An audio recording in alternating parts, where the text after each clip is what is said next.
Hello everyone. So I think today we are, as Sandeep said, we are in a bit of a dilemma, right? Because जो newspaper में news पढ़ रहे हैं, जो TV पे reports देख रहे हैं, everything is so pessimistic, and there is a massive humanitarian crisis around us. People are dying.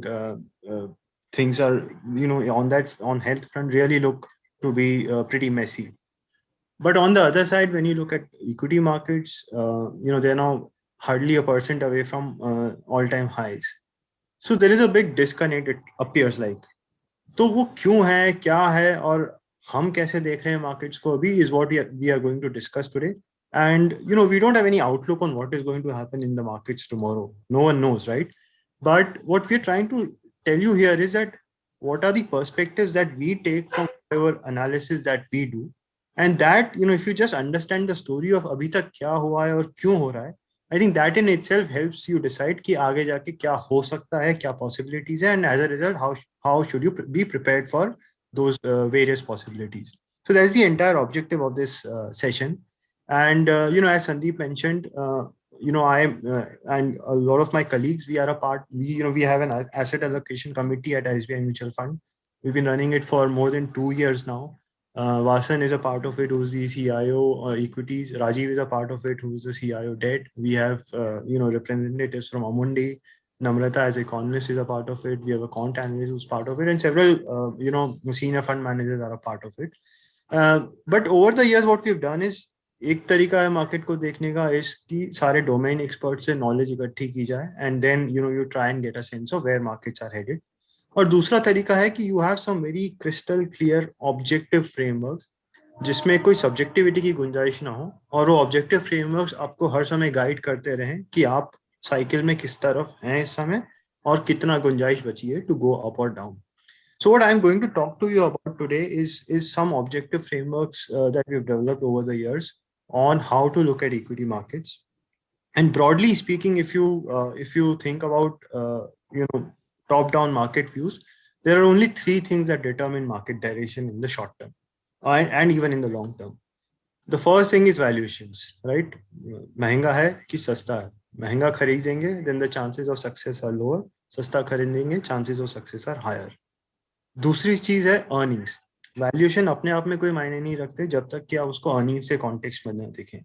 If earnings are very strong, even expensive valuations after those earnings delivery might start appearing cheap and attractive. On the other hand, आप कोई चीज सस्ती खरीदेंगे लेकिन उसके बाद earnings ही नहीं आ रहा है, then even that might become a losing proposition. So the second thing is earnings. So valuation and earnings are two main things that determine markets over the long period. But in the short term, the third thing that also decides market direction is sentiment. आपको अगर valuations और earnings favorable लग रहे हैं, लेकिन if everyone else is also positioned in that way, then your chances of making money are a little lower. As we all know, markets climb walls of worry, right? So जब markets में किसी को conviction नहीं है कि market ऊपर जाएगा, maybe that is the time to buy the market. And on the other hand, when everyone is bullish, perhaps at that point everyone has already position themselves for an up move, and slightest of negative news can have a big detrimental impact on markets. So these three things, if you get some sense of that, how are valuations to begin with, how are earnings likely to pan out, and what is the overall market sentiment and positioning, if you just get a handle of these three things, then I think you can have some sense of or some semblance of where the markets are headed. So हम ये तीनों चीजों में से जो भी important trends इस समय दिख रहे हैं, we are going to discuss now. Now to begin with, I think let's begin at what we all know.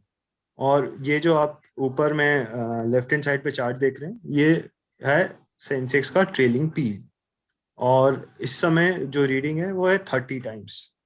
FY20 की CY20 कैलेंडर जो अभी FY21 खत्म हो गया, FY21 की अर्निंग्स पे अगर आप ट्रेलिंग पी देखेंगे तो 30 टाइम्स है.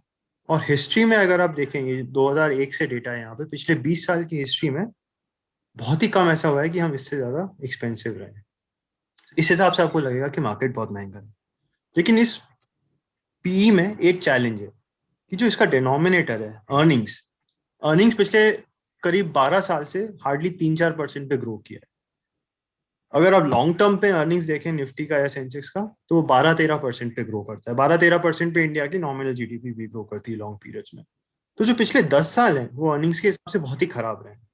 अगर आप आज की अर्निंग्स पे पी देखेंगे तो वो अर्निंग्स का जो बेस है वही काफी डिप्रेस्ड है, right? And as a result, just looking at current PE may not make a lot of sense because that earnings itself might change. अगर 3 साल 20-20% से अर्निंग्स ग्रो हो गई तो आज का ट्रेलिंग पी देख के कोई फायदा नहीं होगा। उसके लिए एक और मेजर है जो बहुत ही फेमस मेजर है कि आप खाली लेटेस्ट अर्निंग्स को देखने की जगह अब एक सिक्लिकली एडजस्टेड अर्निंग्स देखें, क्योंकि साइकिल के टॉप पे अर्निंग्स को देख के पी लगाना या साइकिल के बॉटम पे अर्निंग्स को देख के पी लगाना दोनों चीजें गलत है। तो अब एक लॉन्ग टर्म एवरेज अर्निंग्स देखें सिक्लिकली एडजस्टेड और उसके हिसाब से देखें कि पी महंगा है कि सस्ता है। उस हिसाब से अगर आप देखेंगे तो आपको लगेगा कि शायद मार्केट महंगा है लेकिन उतना महंगा नहीं है जितना आपको ट्रेलिंग पी पे लग रहा था। Now things become even more interesting, which is that market valuation is also a function of where the risk free rate is. हम सभी ने वो देखा है ना, अगर हम DCF करते हैं, डिस्काउंटेड कैश फ्लो वैल्यूएशन, या कोई भी और वैल्यूएशन टेक्निक यूज करते हैं, किस रेट पे हम अर्निंग्स को डिस्काउंट करेंगे उससे भी वैल्यूएशन पे फर्क पड़ता है। अगर इंटरेस्ट रेट्स बहुत ज्यादा हैं तो वैल्यूएशन कम हो जाएगा because you are discounting it at a higher rate. If interest rates are lower तो वैल्यूएशंस, महंगा वैल्यूएशन भी जस्टिफाइड लगेगा because the discounting factor has gone down. और इसको दूसरी तरीके से देखने का ये तरीका है कि equities are a competing asset class to bonds. When bond yields are low, equity valuations can also stay high. When bond yields are high, equity valuations will be that much lower. So now if you look at trailing PE देखने की जगह आप एक earnings yield देखें, which is nothing but an inverse of PE. PE का उल्टा is earnings yield. अगर आप देखें equity earnings yield versus bond yields कहाँ है, तो आपको लगेगा कि market somewhere closer to averages है।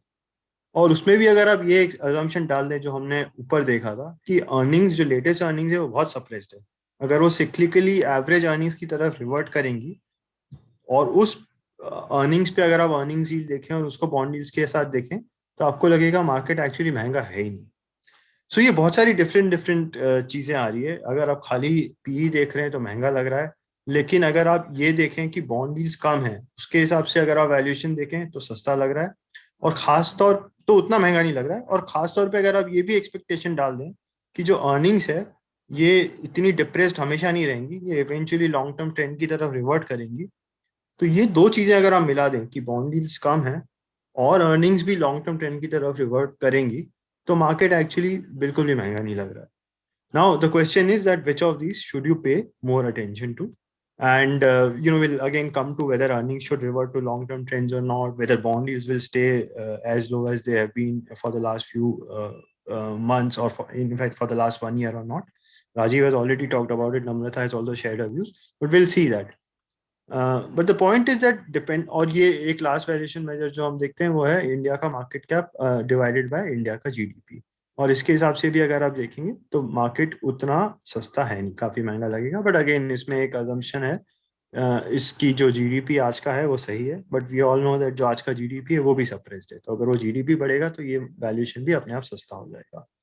But anyways, so the point is that if you look at these different valuation measures, you will get very different signals depending on कहाँ कब क्या होने वाला है। लेकिन अगर जो आप लास्ट मेजर देखें जिसमें कि आप एक अर्निंग्स नॉर्मलाइजेशन भी एक्सपेक्ट करें और यील्ड्स अगर नीचे भी रहते हैं, then you will see that markets can still have decent upsides. But on an average basis, you are still looking at 9-10% kind of an upside basis these measures. But the important thing is to understand, to get a handle on these two things, कि क्या earnings इतनी नीचे रहने वाली जितनी अभी रही हैं कि वो रिवर्ट करेंगी,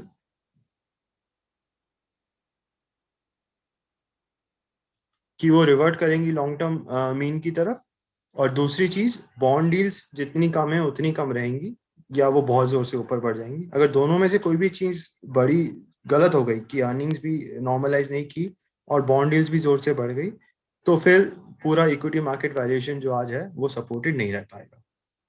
Now, which is the thing that we are now trying to understand. So now, if you look at the policy backdrop today globally, there are two things that are happening. a lot of money is being printed. And this money printing is nothing new. It didn't start with COVID. It's been happening for the last 12 years. If you look at globally, especially US, interest rates are close to zero. Lots of rounds of money printing have happened through quantitative easings.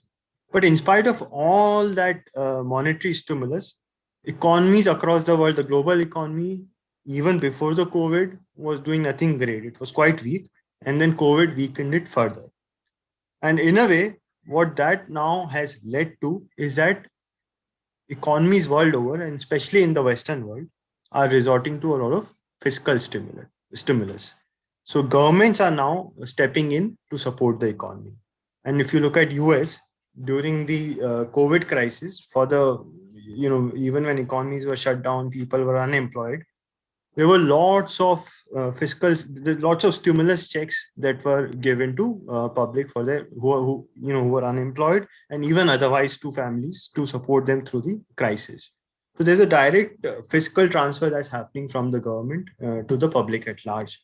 And today, even when US is vaccinating its people at a fast pace, you would have heard news on how the current president in the US is talking about multi-trillion dollars of fiscal packages. So he's talking about creating infrastructure, roads, bridges, etc. He's talking about putting money on education, putting money on healthcare. So in all, they are now planning to spend another $4 trillion to support the economy over the next few years. Now, this dynamic where there is a lot of fiscal spend that the governments do to support the economy, and especially whether it happens in US or anywhere else. I mean, US is still a very large part of the global economy. If US consumers consume, US will import those goods from emerging markets. So it helps emerging market growth. If US has lots of money sloshing around, that money will find its way into emerging market economies, which will help liquidity in emerging market economies.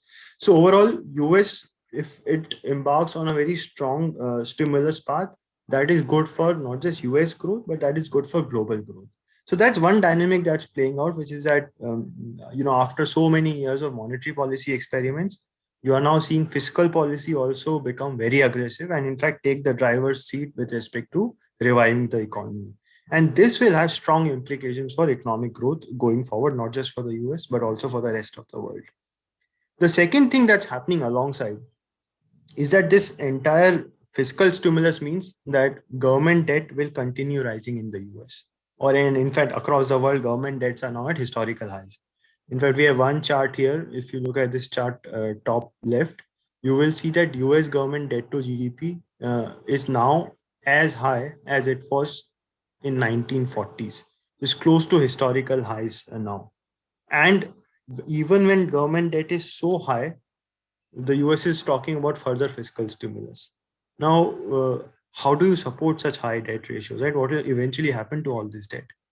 Now, the answer is relatively straightforward. If you look at debt to GDP as a ratio, if GDP grows at a very fast pace, and which can grow because real GDP grows a lot, or which can grow because inflation grows a lot, right? So whichever way you look at it, if the denominator, which is GDP, grows at a very high clip, either through inflation or through real GDP growth, but the numerator stays relatively modest, as in whatever it is today, it doesn't grow at a very fast pace, then this ratio automatically declines over a period of time, right?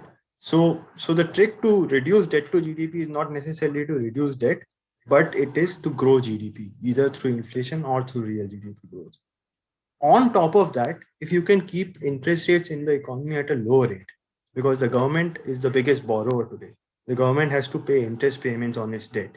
If you can keep interest rates relatively low in the economy, then even that debt burden that the government has it starts pinching much lesser and lesser. And I think that is the policy prescription that you're seeing across the world today, which is that governments are becoming more aggressive to revive the economy, and central banks are supporting the government by keeping interest rates low. And this combination will allow governments to take more and more debt, do more and more fiscal stimulus, and revive the economy even better. While on the other hand, central banks will make sure that interest rate stays low so that the debt burden doesn't become too troublesome. And this combination, if you think about it, is very positive for equities. As we saw earlier, right? We are making two assumptions for market valuations to sustain here. For market valuations to sustain here, two things have to happen. A, bond yields should stay low, and B, earnings should normalize. Now, as fiscal expansion happens, economies recover, earnings will automatically take care of itself. And then, given that you are starting at such high debt levels, central banks will have to support governments through lower interest rates, and that in turn means that yields also stay low for a longer period of time. And this dynamic is very powerful. This is exactly how, after the World War, government debt to GDP ratio came down. It didn't come down because they repaid the debt. It came down because GDP grew at a much faster rate than the debt. And if that happens now, this burden will take care of itself. But the implications for global assets are very strong for this entire dynamic. A, last few years we have not seen any inflation at all. Global economy has been, in fact, struggling with deflation. So if you have inflation come back, the nature of equities that may do well is very different from what happened over the last 10 years. B, I think what this is also saying is that if you're a borrower, uh, in a way, if interest rates are low, inflation is high, so real interest rates are negative or low, which means you are incentivized to borrow more rather than save in traditional bank FDs or such products. So that's the second implication. But third, and most importantly for equity markets, what this means is that the global economy, which was in a doldrum for the last 10, 12 years, now starts gradually limping back to life. The reason I say gradually is because policy support will work. But as I think Rajiv also mentioned earlier, this is a medical problem. You also need to vaccinate people, and just policy support in itself will not help. But this combination where you keep vaccinating people and policy backdrop stays as supportive means that eventually global economy will come back to life. And that combination of bond yields staying low, global equities coming back in life is going to be a relatively positive mix for in general pro economy assets. And within those pro economy assets, obviously equities stand out as a very sort of favorable asset class. So I think that's the backdrop. I think these are some charts that tell you that how real rates in the US have actually started inching lower over the last few months. This is because nominal rates have stayed sideways. But if you look at inflation expectations, which is this lower left chart, inflation expectations have surged. Government spends, that leads to more economic growth, that leads to more inflation. Central banks make sure that yields don't rise in a hurry, and that means that nominal yields stay supported or range bound, and real yields fall because nominal yields are not rising, but inflation expectations are rising. And same dynamic, I think RBI also took a leaf from global central banks. They announced the GSEC acquisition program about 1.5 months back, and that has helped 10-year bond yields in India also cool off. And this in turn, as I said, also helps support equity valuations because bonds are the risk-free rate in the economy is what you use to discount your earnings and cash flows at. And if the risk-free interest rate stays low, the valuations that much get a fillip upward.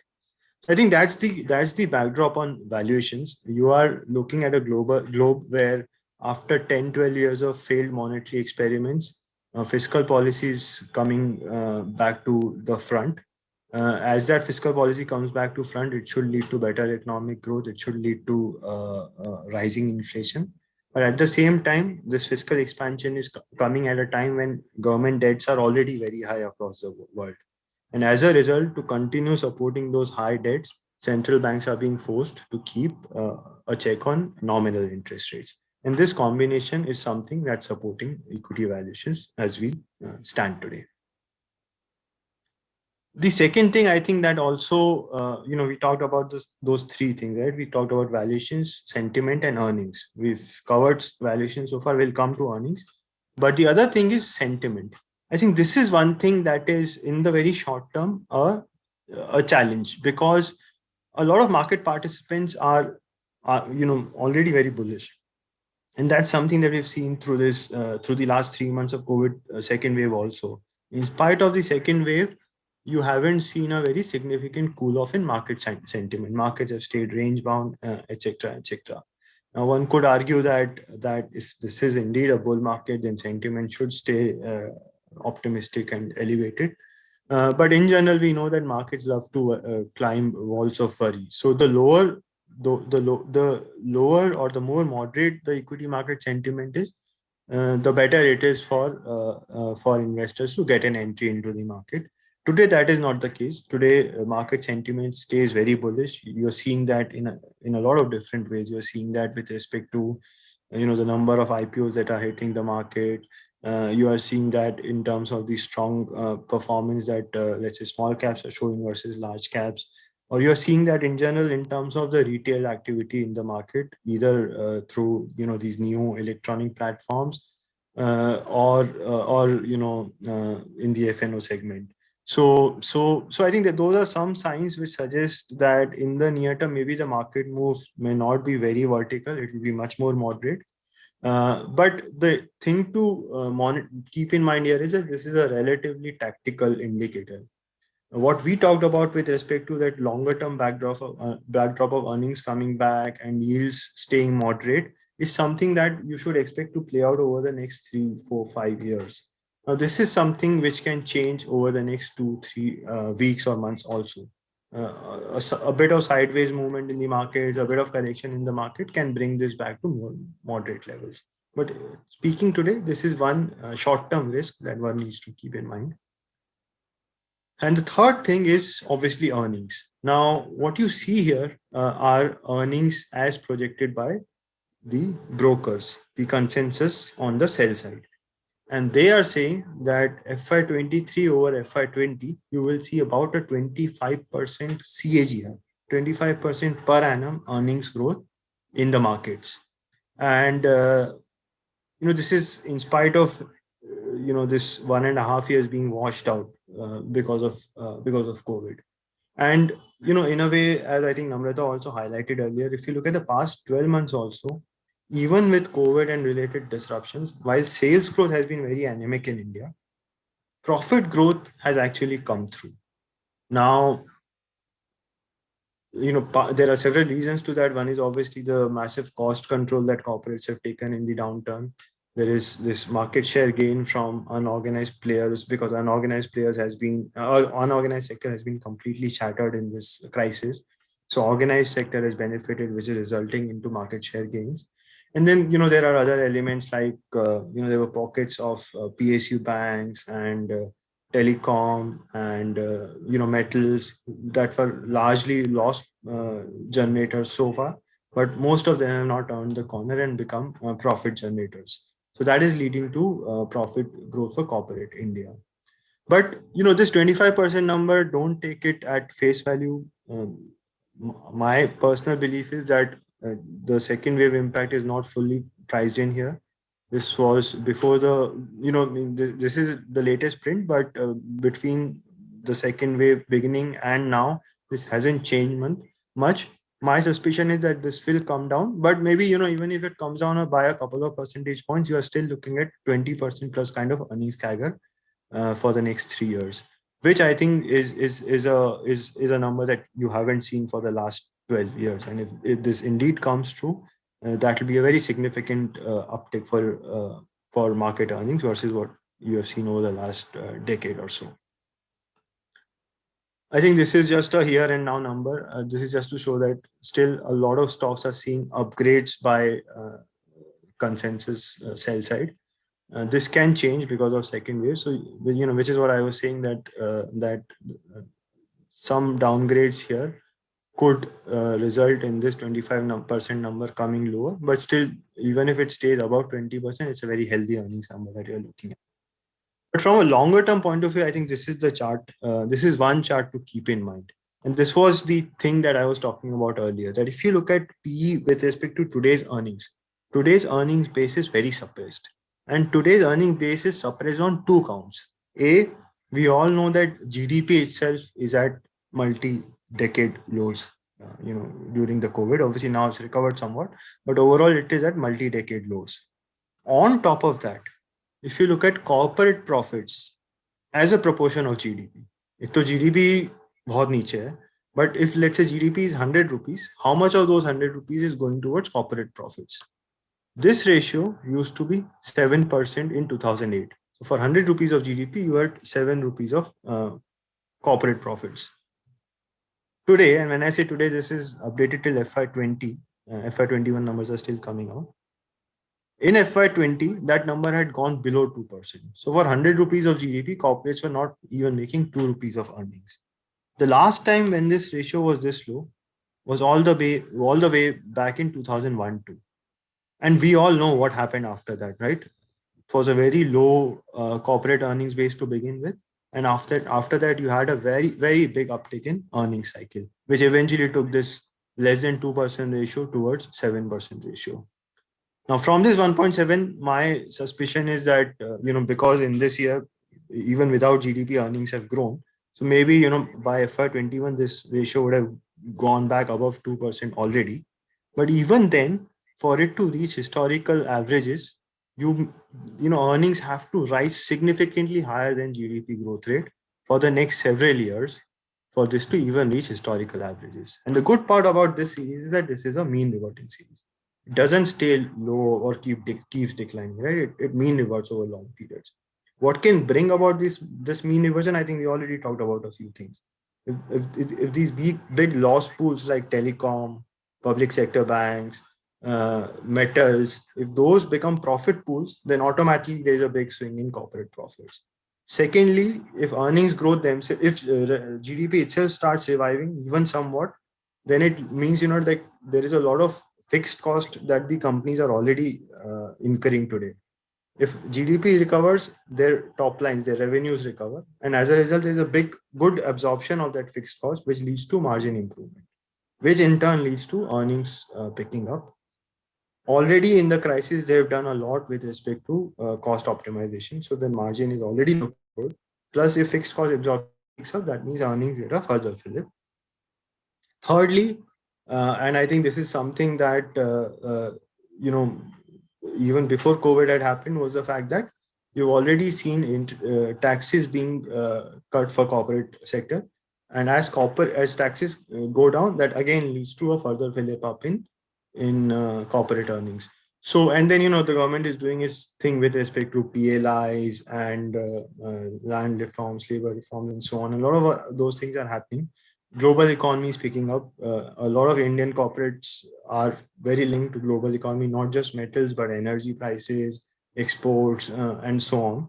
So the point is that there is good reason to believe that this ratio can significantly move up from here. And this combination of GDP growth itself picking up from multi-year lows and profits as a proportion of GDP also picking up could be a very significant driver for earnings over the next several years. But again, just one caveat here, everything that we're talking about is for the next 3 to 5 years. How does this second wave, whether it leads to continued lockdowns for the next few weeks or even next one quarter, so we don't know all of that, right? So what will happen in the immediate future over the next months, 2, 3 is difficult to say. But longer term, it looks like that you are at a very favorable starting point. Trends are aligning. Global policy is very favorable. Fiscal policy is becoming aggressive globally. Bond yields are low globally, which will lead vaccinations are progressing at a fast pace. And then, if these domestic trends also materialize, this can be a very good trigger for earnings for the next several quarters. But what happens in the immediate future is anybody's guess. And then, we have some our own macro factors that we look to see whether, those are moving favorably to impact earnings favorably or not. And even they seem to suggest that overall earnings should continue trending higher. But long story short, I think coming back to the slide at which we began, valuations are supportive. They are not as supportive on PEs, etc. But when you bring in an element of earnings normalization and with bond yields as low, valuations certainly start looking decent. earnings, as we say, just say we are starting at a very favorable low base, there's a good chance that with this entire favorable global macro and policy backdrop, this will mean revert higher. Sentiment in the near term is elevated, which is a short-term risk, so that can bring about short-term volatility. But longer-term trends seem to be working favorably for earnings in India. So I think that's pretty much it on markets. I think the last point that I want to sort of highlight is that over the last few months, and this is a question that often comes up in a market discussion, is that over the last few months, small caps have significantly outperformed large caps. Is there more steam left on that relative performance or not? So this is a ratio of market cap of Sensex to market cap of BSE 500. So market cap of large caps upon market cap of broader markets. This ratio has come off over the past few months because broader markets have done well than large caps. But if you look at the history of this ratio, there is still room for broader markets to continue doing well versus large caps to reach historical averages. And in fact, in a good cycle where growth is strong, earnings growth is coming through, you actually reach the other extreme. So which means that small caps actually start trading at if at premium to large caps. So if you reach the lower end, then there is significant outperformance for broader markets still left. But even if you were to think about just moving to an average number, even then there is some more room left for broader markets to continue outperforming larger caps, or in general way for breadth to continue improving in the markets. Last few years, you were seeing only some large caps do well, broader markets are not doing well. Now broader markets have started participating, and there is some more room for that to happen. So I think that's all that I had right now with respect to the market outlook or the market perspectives. Mutual fund investments are subject to market risks. Read all scheme related documents carefully.